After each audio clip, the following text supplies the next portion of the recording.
오늘은 이 섬김의 원리에 관한 말씀이에요. 우리가 지금 로마서를 묵상하는데 로마서는 그 복음서를 제외하고 가장 신학적인 생명의 말씀으로 기록된 그런 말씀의 책이라는 거예요. 그래서 모든 신학자들이 이 주장에 대해서는 이의를 제기하는 사람이 없어요. 그만큼 로마서가 중요한 거예요. 세계적인 조직 신학자인 프리드리히 슐라르마커는 19세기에 기독교 신학을 완전히 집대성한 사람입니다. 그래서 개신교와 가톨릭 신학을 완전히 집대성한 대학자예요. 그런데 그분이 기독교 신앙을 세 가지 차원에서 정의를 합니다. 첫째 뭐냐면은 첫 번째는 경험의 영역이에요. 이게 뭐냐면은 우리가 신앙을 논할 때 가장 중요한 게 뭘까? 그것은 experience, 경험이라는 거예요. 다른 말로 말하면 우리가 체험이라고 말을 하죠. 여러분, 체험적인 신앙을 갖는 것이 중요합니다. 여러분, 실제로 내가 사랑의 하나님을 내가 체험했어. 여러분, 그 사람 앞에서는요, 그 어떤 것으로도요, 그 사람의 그 체험을 무너뜨릴 수가 없는 거예요. 내가 체험했는데 그것보다 더 확실한 일이 어디 있겠습니까? 자, 이게 첫 번째라는 거예요. 그래서 신앙적, 영적인 체험이 없는 사람들은 사실은 신앙생활을 하고 있지만은 대단히 건조한 신앙생활을 하고 있고 본인은 신앙생활을 하고 있다고 생각하지만 실제로 신앙생활을 하고 있지 못한 거예요. 신앙생활이 주는 기쁨, 신앙생활이 주는 이 능력, 신앙생활이 주는 이 행복을 실제로는 체험하지 못하고 사는 거야. 근데 실제로 이 세계의 비밀을 체험하면요, 여러분, 신앙생활 하지 말라 해도 목숨을 걸고 하는 겁니다. 자기 목숨까지 내어놓으면서 순교의 길을 걸어가면서도 이 신앙의 길을 걸어가는 거예요. 이 사람들은 체험적인 신앙이 있기 때문에 가능한 거예요. 자, 두 번째는 뭐냐면 이 경험이, 이 체험이 체험으로만 자꾸 머물러 있으면 안 돼. 그러면은 신비주의로 빠질 수가 있어요.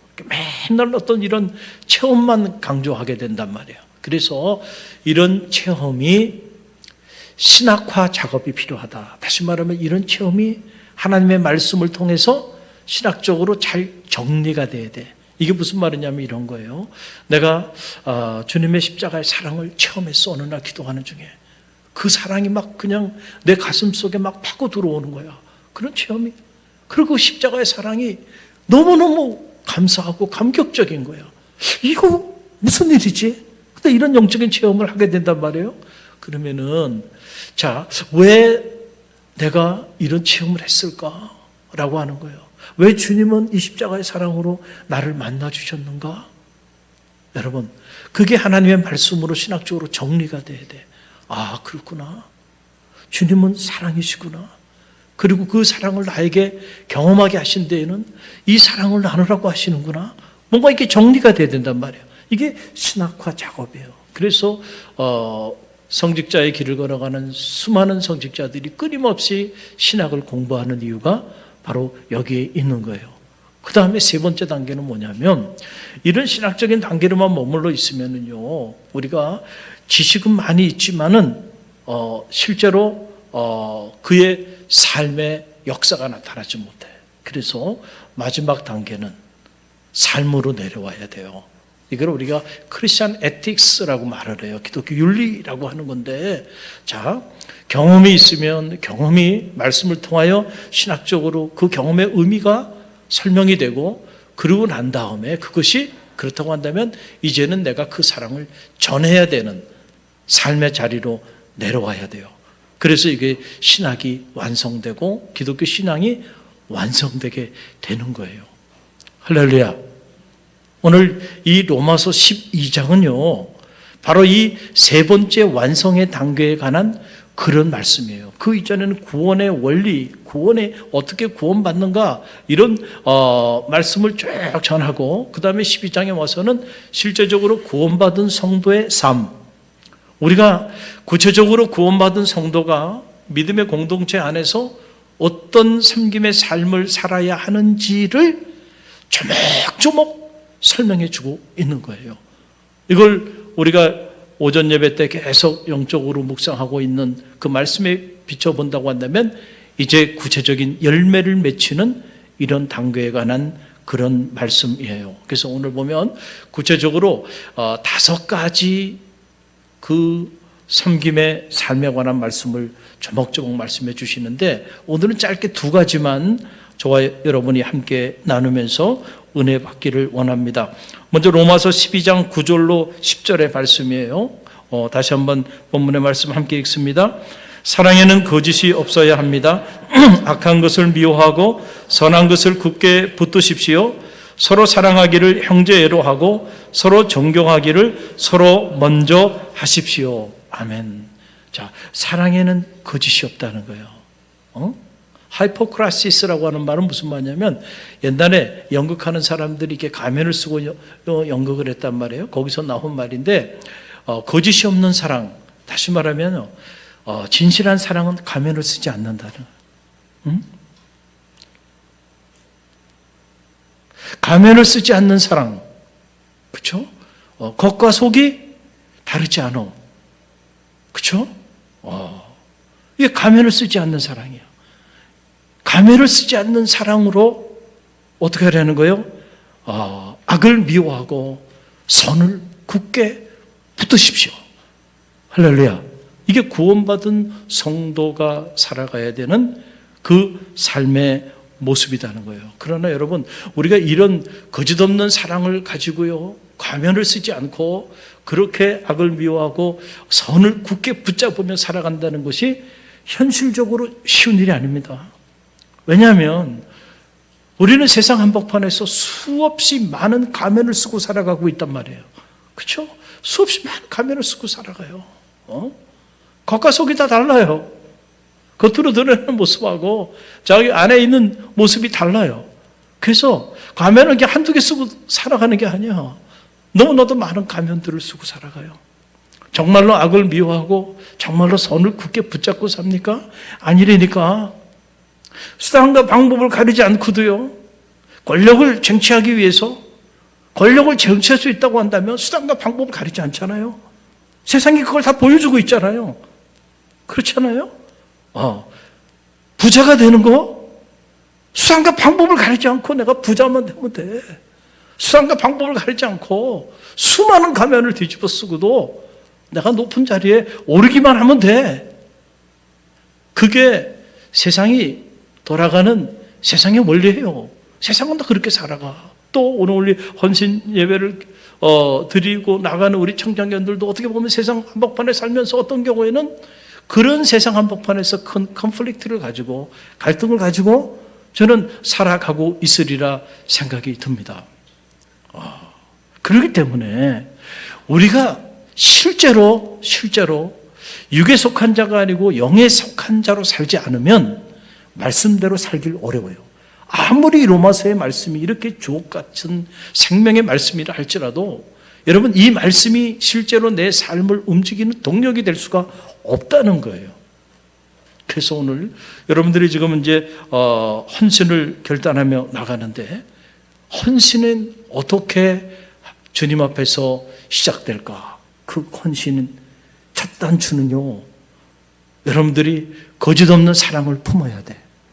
그런데 그 거짓 없는 사랑을 품기 위해서는요, 여러분들이 육에 속한 자가 아니고 영에 속한 자가 돼요. 그 열매로 사랑의 열매, 그 사랑, 아가페 사랑, 가면을 쓰지 않는 그 사랑을 여러분들이 가슴에 품고 살게 돼 있다라고 하는 그런 얘기예요.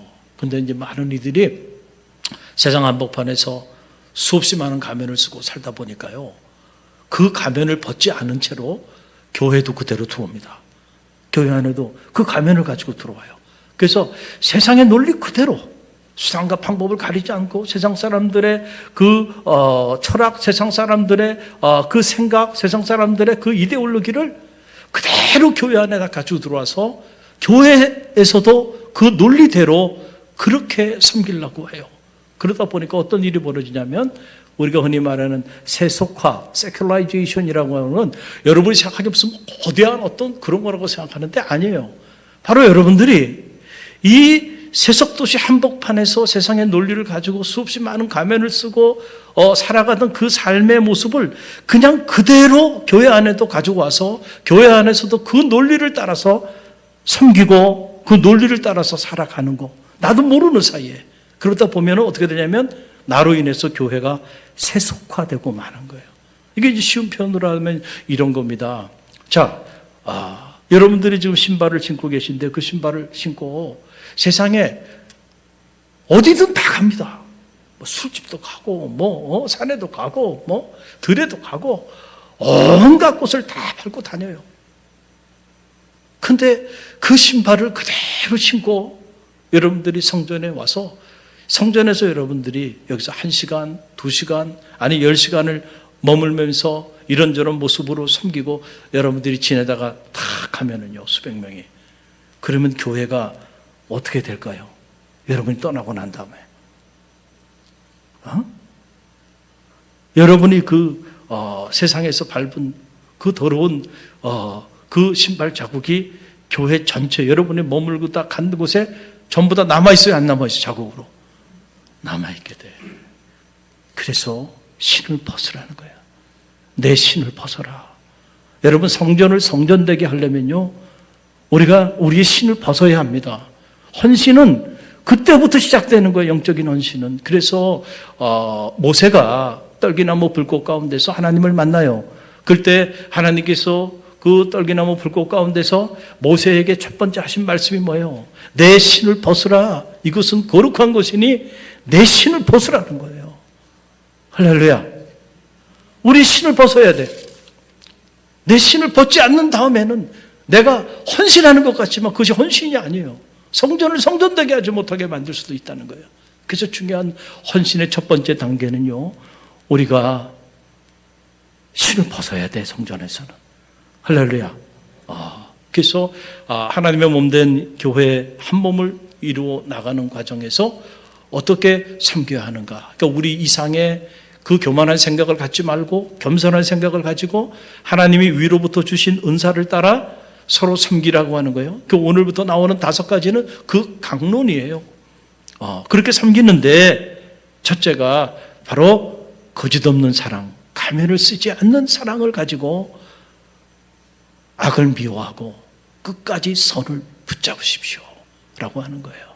여러분, 교회가 수단과 방법을 가리지 않고 막 교회 성장, 또 교회 건축, 교회 이런 세상의 논리를 가지고 교회를 세운다 그러면요, 이 교회가 선한 공동체가 될 수 있을까요? 저는 아니라고 생각해요. 우리가 왜 끝까지 선을 붙잡아야 될까? 마지막 순간까지 교회는 선한 공동체가 돼야 되기 때문에 그렇습니다. 할렐루야.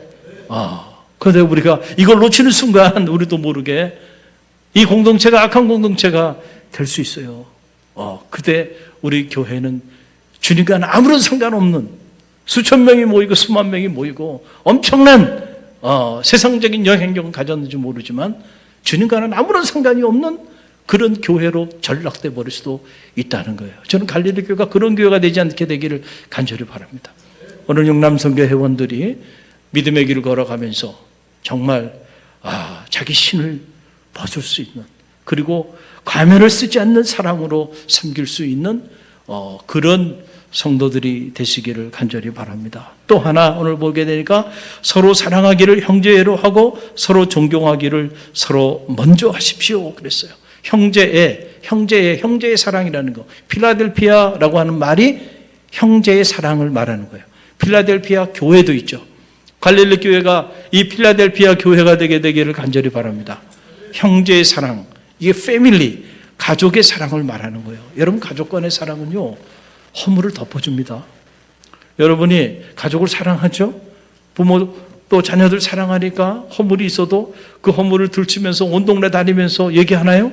아니에요. 내 자녀의 부족함, 내 자녀의 허물은 어떻게 해요? 끝까지 덮어줘요. 왜 덮어주나요?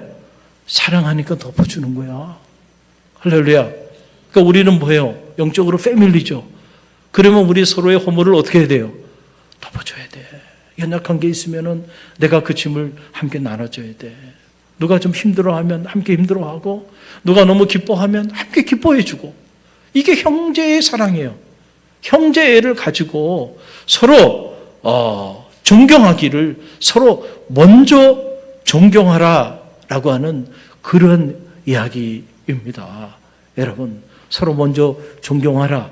저는 이 말씀 묵상하면서 저 김제에 있는 금산교회 생각이 났어요. 이걸 흔히들 이제 기역자 교회라고 그래요. 한국 교회사의 유명한 교회. 저렇게 기역자로 돼 있죠. 그 왼쪽은 남성들이, 오른쪽은 여성들이. 조선시대에 이게 남자와 여자를 유별하게 했잖아요. 그래서 예배도 저렇게 따로따로 드렸는데 저 기역자 형식으로 돼 있단 말이에요. 한국 교회사의 성지로. 그래서 한국 개신교사에 있어서 꼭 한번 순례해야 되는 그런 교회 중에 하나예요. 이게 금산교회인데 이 교회 이름을 기역자 교회라고 이렇게 부르기도 해요. 전라북도 김제에 가면 이 유명한 교회가 이렇게 있어요. 순례 오신 분들이 그곳에 방문하면서 왜 이 기역자 교회, 이 금산교회가 이렇게 한국 교회사의 유명한 교회가 되고 성지가 되었는가? 제가 그 이야기를 여러분에게 잠깐 들려드리려고 해요. 여러분, 선교사 중에서 데이트라고 하는 목사님이 계셨는데 이분이 그곳에 복음을 전하기 위해서 나가보니까 거기 보니까 여러 가지 그 샤머니즘적인 신앙이 그냥 너무 가득한 거예요, 그 지역에. 그래서 꼭 이곳에는 교회를 설립해야 되겠다. 그래서 이 데이트 목사님이 기도를 했어요. 그 성령의 역사 가운데 조독삼이라고 하는 사람을 만나게 해주세요. 조독삼. 근데 그 사람이 어떤 사람이냐면은 당시 이 김제 금산 이 지역에 가장 돈이 많은 사람이 유지야, 유지. 그 마을 전체가 그분의 곳이야. 이 조독삼이라는 사람이. 그 당시로 말하면 지주예요, 지주. 근데 데이트 목사님을 만났어요. 그래서 데이트 목사님이 그 조독삼이라는 그 사람에게 복음을 전해줬는데, 여러분, 복음은요 능력이 있어요. 우리가 생각하기에 뭐 복음을 전한다고 역사가 나타날까 생각하지만 아니에요. 다 전도는 이렇게 무식하게 한 겁니다. 예수 믿으면 천당 갔지만 불신 지옥인 거예요. 그래서 복음의 핵심을 전했더니 복음이 자체가 능력이 있으니까. 그래서 사도 바울이 그랬잖아요. 나는 복음을 부끄러워하지 않는다. 왜냐하면 모든 믿는 자들에게 구원의 능력을 주신다는 거예요, 복음이. 할렐루야. 그 복음을 전했더니 조독삼 양반이 이 데이트 목사님의 복음을 접하고요, 그가 주님을 영접하게 됩니다. 그리고는 과거에는 이제 이런 일들이 많이 있었는데, 교회를 설립할 때 그냥 처음부터 교회를 짓는 게 아니고 가정교회를 시작하잖아요. 조독삼 이분의 사랑채를 교회로 다 내준 거예요. 그래가지고 이제 그 사랑채에 모여가지고 이 데이트 목사님하고 그 다음에 조독삼, 그리고 이 조독삼 양반이 예수 그리스도를 구주로 영접하고 나니까 자기만 신앙생활 해서는 안 되겠다 생각한 거야. 가족들을 구원합니다. 그리고는 이자익이라고 하는 그 집안의 머슴이 있었어요. 지금은 머슴 그러면 머슴이 뭐지 이렇게 생각하지만 그 당시 머슴이 있었단 말이에요. 머슴이면은 과거로 말하면은 이렇게 노예와 마찬가지예요. 그 반상에 따라서 서열이 있는 거예요. 그 주인과 머슴인데, 머슴에게도 복음을 전해야 되겠다. 주님을 영접하고 나니까, 그래서 이자익이라고 하는 사람도 이 조독삼 주인을 통해서 예수 그리스도를 구주로 영접하게 돼요. 그래서 그 사랑처에서 신앙생활을 하는데 하나님의 영이 놀랍게 역사하기 시작해요. 그래서 교회가 부흥하기 시작합니다. 그 모이는 수가 100명이나 돼버린 거야. 그러니까 이제 집안에서 어떻게 예배를 드릴 수도 없는 이런 상황이 된 거예요. 그래서 교회를 제대로 설립해야 되겠다 이렇게 생각을 하면서 이제 교회가 100명이나 됐으니까 우리 교회도 평신도 지도자를 세워야 되겠다. 그래서 장로님을 세워야 되겠다 해서 장로 피택을 하게 되는데, 이 조독삼이라고 하는 이 지주, 이 주인하고 그 다음에 이 조독삼이라고 하는 이분이 전도한 머슴, 이자익이라는 이 사람이 어떻게 하다 보니까 둘이 이렇게 장로로 후보로 이렇게 피택이 됐어요.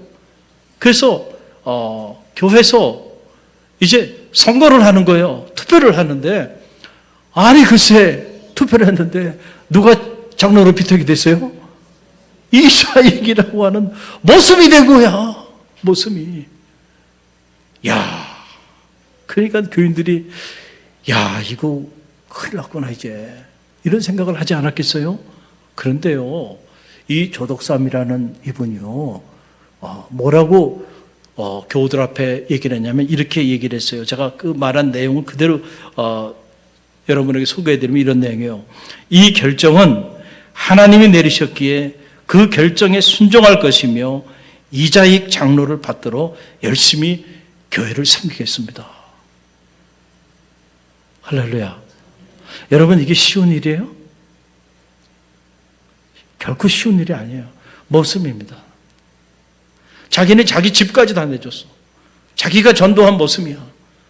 근데 자기는 떨어지고 모습이 장로님이 된 거야. 근데 이건 하나님이 결정하신 거라고 나는 믿습니다. 그리고 이 조덕삼이라는 사람이 그 이후에 더 겸손히 성도들을 섬기는 거야. 그 모습을 보고 성도들이 다 감동을 받은 거야. 이야, 저런 분이 있구나. 저분이 장로님이 돼야 되겠다. 그래서 그 다음에 이 조덕삼이라고 하는 이분이 다음에 장로님으로 이렇게 세워지게 돼요. 그런데 이 조덕삼이라는 이분이 위대한 건 또 뭐냐면 자기가 비록 주인이고 지주지만은 이자이 그 양반은 자기의 모습이지만은 영적으로 가만히 이렇게 보니까 이자익이라는 이 사람은 영적으로 탁월해. 가만히 보니까 인물인 거라. 훌륭해. 그래서요, 이 조덕삼이라는 이분이 자기 재산을 털어가지고요, 이 사람을 평양신학교에 유학을 보냅니다. 그리고 유학 학비를 이 조덕삼이라고 하는 이 주인이 다 대줍니다. 그래서 평양신학교에 유학을 가가지고 이자익이라는 사람이 목사 안수를 받아요.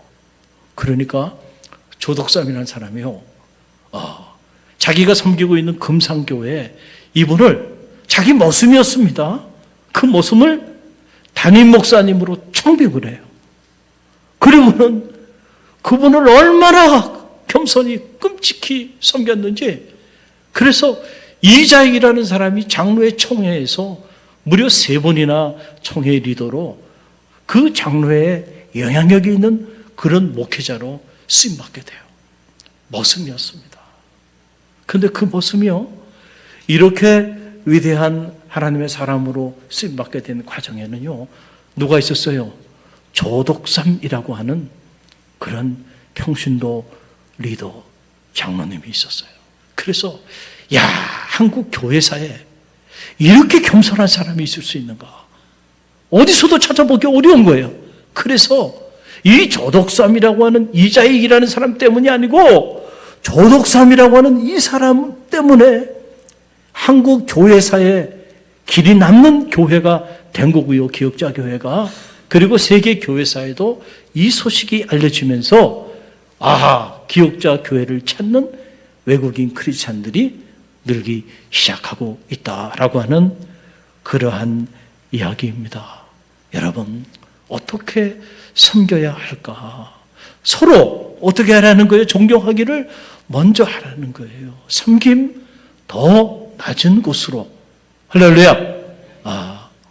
흔히들 이런 말을 해요. 제가 지난 주간에 우리 이제 새 가족이에요. 오남성교에 해당되는 새 가족인데 갑자기 연락이 왔어요. 이분이 개인적으로 나한테 연락하시는 분은 아닌데 글쎄요, 지난 주일에 설교하는 모습을 보니까 목사님 얼굴이 너무 초췌했대요. 초췌해 보였대. 그분 모습에 이제 그렇게 보였나 봐요. 너무 가슴이 아프다고. 그러면서 목사님 좀 원기를 회복하기 위해서 제가 꼭 식사 조퇴를 한번 하고 싶은데 시간을 좀 내줄 수 있냐고. 여러분들이 그렇게 말씀하셨는데 제가 사실은 다 거절했어요. 조금 지금은 조금 내가 쉬는 게 좋겠다.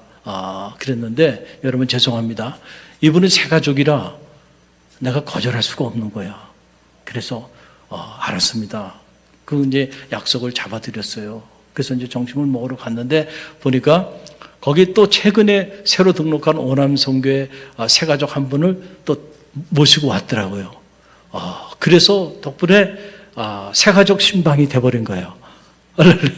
내가 우리 교육자들도 데려가서 같이 이렇게 이제 식사를 나누면서 얘기를 나누는데 제가 궁금한 건 그거예요. 두 분 다 우리 교회에 그냥 오신 거예요. 그러니까 자진해서 오신 분들이에요. 누가 전도에 온 분이 아니에요. 저는 늘 궁금해요. 아니 이 주변에도 교회가 얼마나 많은데 이렇게 숨어있는 갈릴리 교회 이분들이 이렇게 찾아와서 등록한다. 여러분 교회를 어디 새로 등록한다는 건 결코 쉬운 일이 아니에요. 그래서 난 궁금해. 도대체 어떻게 우리 교회 오게 됐어요? 라고 물어보니까 한 분은 우리 감리교 금호제일교회 원래 감리교 신앙생활 하다가 아들하고 이쪽에 직장 때문에 오셨다가 여기 창동교회 영광교회 이 주변에 있는 교회들을 돌아다녔대요. 그러다 부활절날 우리 교회 한번 지나가다 보니까 교회가 있어서 들어왔다는 거예요. 그래서 부활절 예배를 드리고 나가는데 교회 분위기가 너무 좋대. 할렐루야. 그리고 이거 제가 얘기하기가 뭐란데 목사님 설교가 너무 좋대. 매 시간 은혜를 받는데요. 그들이 그 식사를 내는 그분도 똑같은 말을 해요. 그래서 제가 그때 칭찬의 보따리를 열었어요. 그러면서 우리 교회 자랑을 제가 막 했어요. 우리 교회는 이렇게 장로님들 비롯해서 성도님들이 너무너무 겸손하시고 착하시고 그런 얘기를 쭉 하면서 좋은 교회 잘 오셨습니다. 그리고 축복해 줬어요. 그리고 집에 와서 제가 가만히 생각을 해봤어요. 해봤더니 언제부터인가 우리 교인들이 착해요. 겸손해요. 아니 이게 무슨 교회를 자랑하는 하나의 무슨 홍보용 내용이 돼버린 거야. 근데 어떻게 보니까 어떻게 보면 당연히 성도들이 착해야지. 할렐루야. 당연히 성도들이 겸손하고 당연히 성도들이 사랑이 충만해야죠. 그런데 현실은 그렇지 못하다 보니까 교회는 컸지만은 막 서로 소송 걸고 싸우고 분쟁하고 다투고 그런 교회들이 너무 많단 말이에요. 사실 저 그런 생각을 할 때도 있어요. 우리가요 전도는 못해도요 싸우지만 않아도요 복음은 전해집니다. 할렐루야. 그렇잖아요. 전도하러 막 나가지 못하더라도요 서로 형제를 가지고 서로 존경하면서 서로 뜨겁게 사랑하면요 그 모습을 보고요 사람들이 모여들게 되는 거예요. 왔다가도 나도 여기에 속하고 싶다. 싸우지만 않아도요 한국교회가 벌써 대한민국이 복음화 됐을 거예요. 너무 많이 싸우고 분쟁하다. 역주행이에요. 역주행. 이게 뭐예요? 주님은 낮은 곳으로 내려오셨는데 우리는 자꾸 높은 곳으로 올라가려고 그래요. 그래서 여러분 언제나 분쟁이 있고 싸움이 있고 다툼이 있는 곳에 보면요 서로 자기를 어떻게 해요? 인정받고 싶어하고 섬김받고 싶어하는 그런 사람들이 있어요. 결국 그 사람들이 분쟁을 일으키고 문제를 만드는 거예요. 섬김 더 낮은 곳으로 내려가고자 하면은요 절대로 다툼이 없어요. 조독삼 여러분 다툼이 있을 만한 사건들이 있는 거 아니에요. 그런데 섬김 더 낮은 곳으로 내려가니까요 오히려 위기가 기회가 되고요 그 말도 되지 않는 머슴을 섬기는 머슴을 담임 목사님으로 모시는 일이 일어났는데 그것이 기적이 돼서 그 교회가 성지가 된 거예요. 그 교회가 화려하고 그 교회 성도들이 많아서가 아니고 이런 교회 찾아보기 어렵다는 거예요. 주님이 뭐라고 말씀하셨어요? 인자가 온 것은 섬김을 받으려 함이 아니라 도리어 섬기려 하고 자기 목숨을 많은 사람의 대성물로 내어주려 함이라. 서번트 리더십이죠. 섬김의 리더십. 우리 용남선교 회원들 축복합니다. 여러분들이 이 갈릴리 교회 신앙생활 하세요. 오늘 특별히 헌신을 결단하며 헌신 예배로 나아가고 있는데 저는 여러분의 가정 안에서부터 섬김 더 낮은 곳으로 아내를 섬기고 그리고 자녀들을 섬기고 부모 형제를 섬기고 할렐루야. 또 교회 안에서도 여러분들이 더 낮은 곳에서 섬김의 본을 보이게 되면 여러분을 통해서요 놀라운 역사가 나타나고 여러분의 가정이 성지가 되고 여러분이 머물다 가는 곳곳마다 복음의 위대한 역사들이 나타나고 그런 여러분이 모이는 이 교회가 갈릴리 교회가 위대한 성지로 바뀌어지게 될 줄로 믿습니다.